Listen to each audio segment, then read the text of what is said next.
स्वच्छ भारत का इरादा इरादा कर लिया हमने देश से अपने ये वादा कर लिया हमने। एक पवित्र सी हवा बहेगी, उज्ज्वल उज्ज्वल हो भारत, कोना कोना निर्मल होगा, विश्व कहेगा जय भारत। जाग उठेंगे भाग्य हमारे, स्वच्छ बनेगा ये Bharat.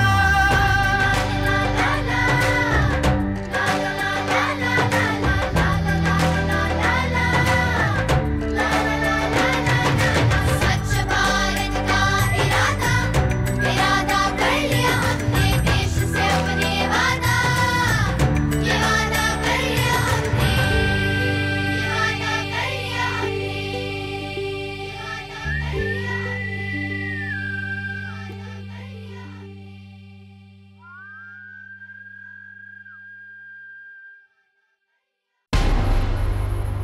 When you see a stinking pile of garbage on the streets or parks, do you even give it a second thought? Have you ever wondered how much waste India generates every day? And what happens to the waste that you generate and throw each day from your home? Do you know management of waste is one of the biggest challenges of the 21st century? More than 1 billion people live in India, one of the fastest growing nations on the planet. A majority of its population is now shifting to its cities and towns. Almost 62 million tons of garbage is generated every day by the 377 million people living in urban India.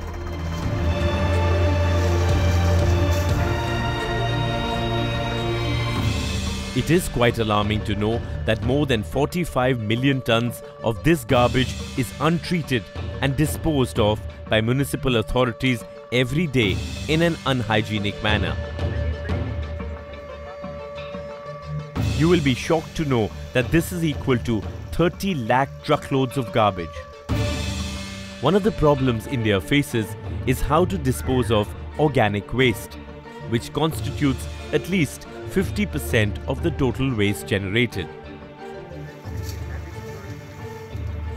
However, if treated and processed well, the daily waste can produce millions of metric tons of compost and hundreds of megawatts of power.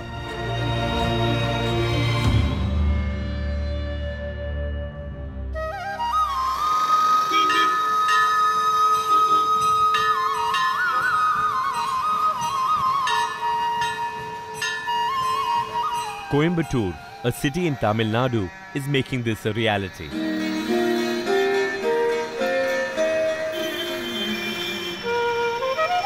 Coimbatore has a population of 18 lakh people who generate 530 tons of waste per day.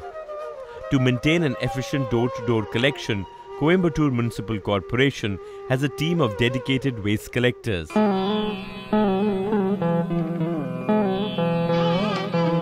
The day typically begins at 6 o'clock in the morning, with the inspection and briefing round by the sanitary inspectors of the respective areas. After the session, these waste collectors disperse in all directions. Their target is to cover each house in all the city's 100 wards before people start leaving for their work. This ensures that garbage is not seen scattered around the localities.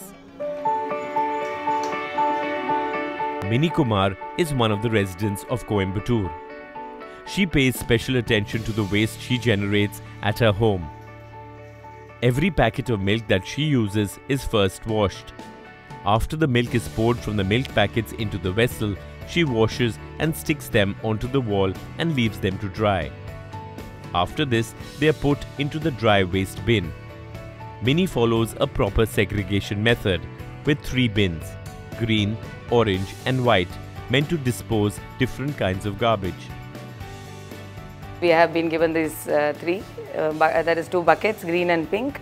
So in the green bucket, we put all the wet waste, whether it is food or it is anything connected to food or flowers or anything. It goes into the green bucket, and the other pink is only hazardous, like razors and broken bottles and hair, and I think the mud which cannot be put into anything else.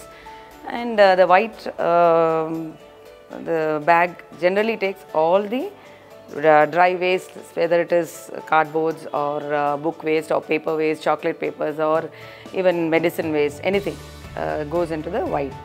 That is generally dry. So even when we get food from outside, we wash those packets or whatever and put it back into the white bag. The houses yet to adopt proper segregation methods place their garbage into the bin kept outside their homes for the waste collectors to pick up. Chitra and a colleague are in charge of collecting waste from ward number 90. Each day, they collect waste from about 310 homes in the locality. After picking the waste, they segregate it right outside the homes. This is the first round of segregation.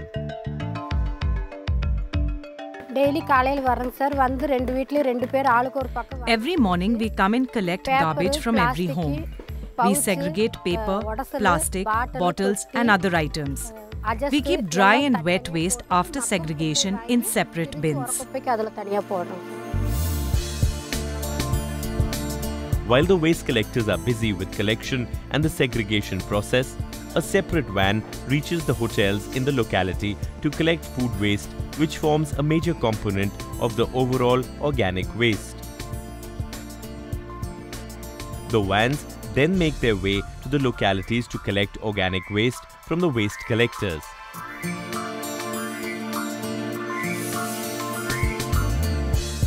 Each bin is weighed to keep a note on the quantity of garbage generated from each locality.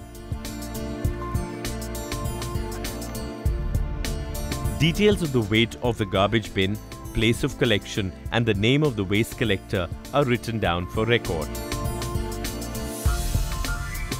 இந்த ward 90 வார்டில் segregation work நடந்துட்டு இருக்குது. இங்கே மொத்தம் 5450 வீடுகள் இருக்கு. In this ward, the segregation process is on. There are a total of 5,450 homes here. We have 14 push carts. We collect garbage from each home. The waste that is collected is segregated into different categories. The collection process goes on from 6 AM till 1 PM every day. After the waste is collected, it is weighed and sent for the disposal to the vermicomposting plant. We collect approximately 2 tons of waste daily. Apart from this, the dry waste collected is approximately 1 ton. வந்து daily வருது. டெய்லிக்கு இப்போ வந்துட்டு இருக்கு. மொத்தம் 5450 வீடுகள் இந்த ஏரியாவை cover பண்ணுது.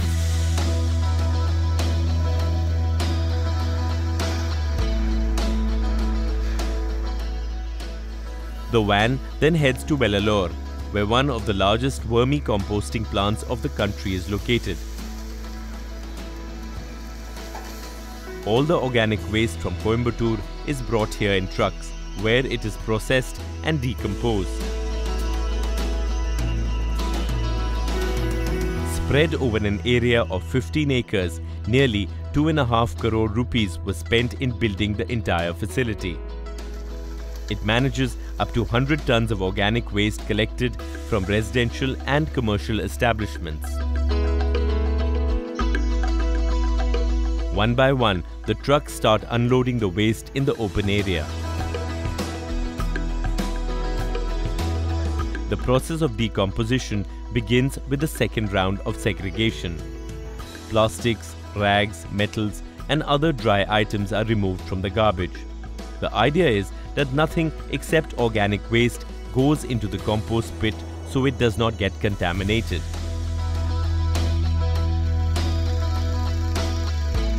The waste is then treated with deodorizers to contain the stink. Once this is done, the waste undergoes composting via windrows. Here, heaps of garbage are left for approximately 21 days to get decomposed. This piling of garbage ensures even decomposition and is suited to produce large volumes of compost. Every few days, these piles of garbage are turned to improve air circulation and to redistribute hotter and cooler portions of the pile. It is then treated with effective microorganisms or EM solutions, which consist of both aerobic and anaerobic species of microorganisms. This accelerates the process of decomposition. The temperature of the windrow is measured with thermometers from time to time to determine the optimum time to turn them for quicker compost production. Once this process is complete, it is then transferred to the compost pit area. We receive around 100 to 110 tons per day, and we have around 46 sheds.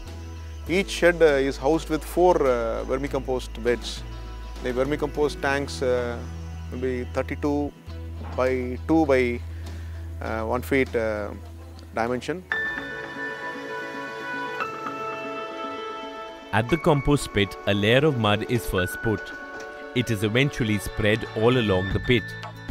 After this, cow dung is put, which is also spread manually.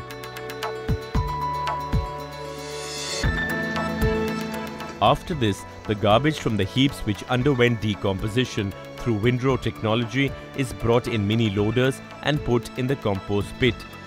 It is again spread manually for even decomposition. This is followed by the spraying of water. This is a critical step in the entire process, which keeps the mud and cow dung particles intact. At this stage, a thick slurry of cow dung mixed with water is poured onto the garbage.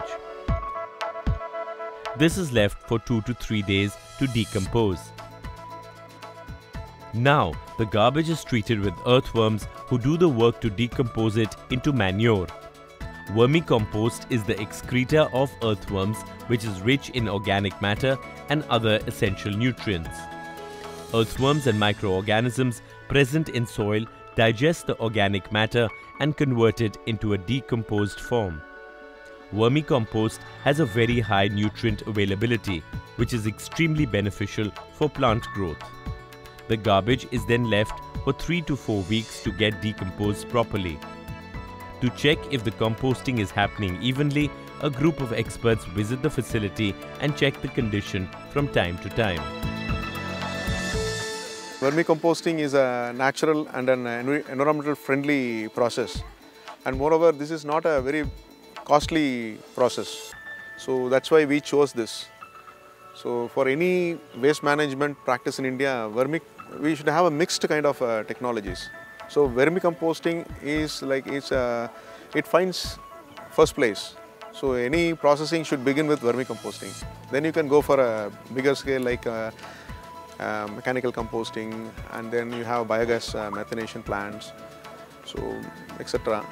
So vermicomposting, in my opinion, it's like a very cheapest and very implementable project.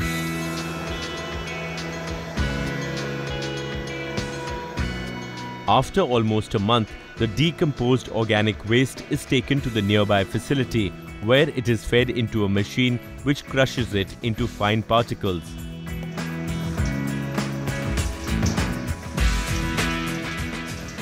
This is the final organic manure made from the vermicomposting process. At this stage, water is again sprayed over it for the particles to settle down and to add moisture to the final content.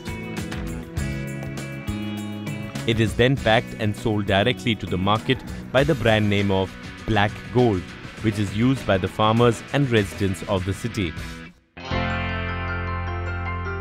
Jaya Raman, a resident of JV Residency in Coimbatore, has grown a full-fledged vegetable garden on the terrace of his home by using organic manure. As a result, his family now seldom buys vegetables from the market. Today, he and his wife are proud organic vegetable farmers right in the heart of the city. This has also helped them save money. I am growing this terrace garden since last 2 years. By using this manure, the yield has increased. All the vegetables that we use are taken from here itself. I put manure every 10 days. Market vegetables are from pesticides, which is bad for health. Everyone can grow this kind of garden as the manure we used is very good and completely organic. சாப்பிடுங்கிறதுக்காக போட்டோம். அதே மாதிரி எல்லாருமே நீங்க போடுங்க. The vermicomposting plant at Coimbatore provides one of the best solutions in a country like India, where a large part of our waste is organic in nature, and farming is a significant economic activity. Encouraging vermicomposting can benefit our endeavour to eliminate waste dumps and to produce healthy organic food, which in turn will not only lead to a clean and green India, but also a healthy India.